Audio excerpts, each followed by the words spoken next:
Me encuentro con la profesora Sandra Granados. Ella hace parte del equipo de inventario de gases de efecto invernadero en Colombia. Entonces le voy a hacer la entrevista y vamos a empezar con la pregunta de, profe, ¿has notado cambios apreciables en el clima en los últimos años? Sí, en el clima sí, digamos que es muy claro para todos nosotros y especialmente aquí en Bogotá que tenemos una variabilidad climática importante. Hay días en que hace mucho sol, días en que hace mucho frío. En el mismo día tenemos una variación en el clima importante. Entonces sí se han notado cambios. Ok. La siguiente. Eh, Se sabe que el cambio climático afecta a la economía y a algunos sectores. Para ti, ¿qué sectores se ven beneficiados y cuáles no? Pienso que de los que no se ven beneficiados está un poco el sector agricultura y otros usos del suelo.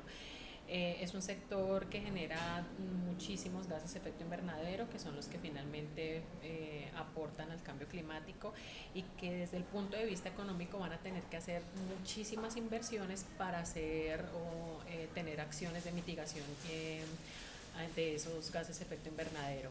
Que se vean beneficiados, yo creo que la tendencia en el país es hacia sustituir, por ejemplo, cultivos o digamos que actividades que producen gases de efecto invernadero a otros sectores que no los producen. Entonces, si vemos, hay mucho ahora en producción de papaya, producción de frutas, verduras que no necesariamente impactan en gran medida con gases de efecto invernadero. Profe, para ti el agujero de la capa de ozono es la causa del cambio climático. La causa no es la consecuencia.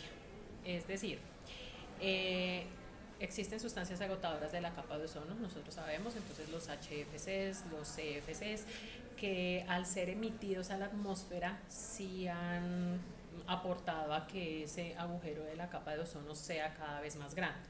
Entonces, si bien los AO son sustancias que emiten gases de efecto invernadero, también ayudan a que la capa de ozono sea cada vez más grande. Una pregunta que pues, se hacen muchas personas, ¿se puede frenar el cambio climático?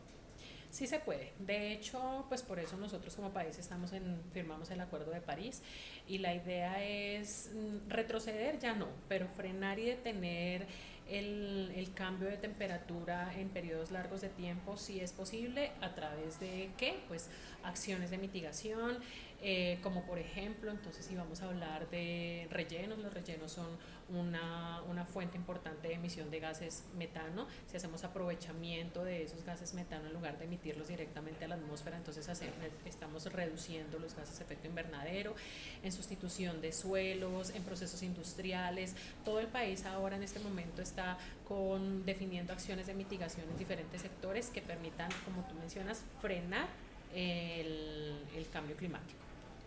Y ya para terminar, profe, ¿la temperatura del planeta está aumentando? ¿Qué crees tú? Digamos que cuando hablamos de cambio climático debemos tomar un periodo de 30 años. Si en periodos de 30 años esa temperatura tiene una variación importante, hablemos de 1 grado, esa es una variación importante, entonces podríamos hablar que la temperatura del planeta está cambiando. Si vemos los históricos, digamos que antes de la fecha, sí, es una realidad. Sí ha venido aumentando la temperatura y precisamente lo que queremos es frenar el cambio climático para evitar que siga aumentando la temperatura, porque si no, en un punto va a llegar, el planeta no va a ser, digamos, a poder albergar vida humana, pero sí está aumentando. Ok, profe, tú eres, o sea, te enfocas mucho en los residuos. ¿Esto qué implicaciones tiene con el cambio climático?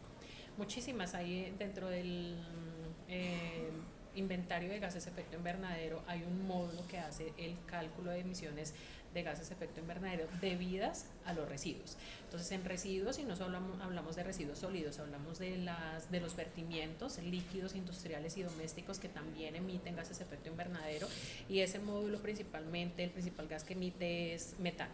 Entonces, sí tiene mucho que ver. A nivel nacional es el módulo, el tercer módulo que emite, es decir, en nuestro país no es el módulo más importante, es el tercero en emisiones. Sin embargo, pues digamos que acciones de mitigación como las que mencionaba en rellenos sanitarios, en adecuado tratamiento de aguas residuales industriales y domésticas, sí aportarían mucho a por lo menos cumplir con la meta de reducción que se planteó el país y detener un poco el cambio climático. Ah, listo, profe. Muchísimas gracias por esta pequeña Listo, entrevista. con gusto.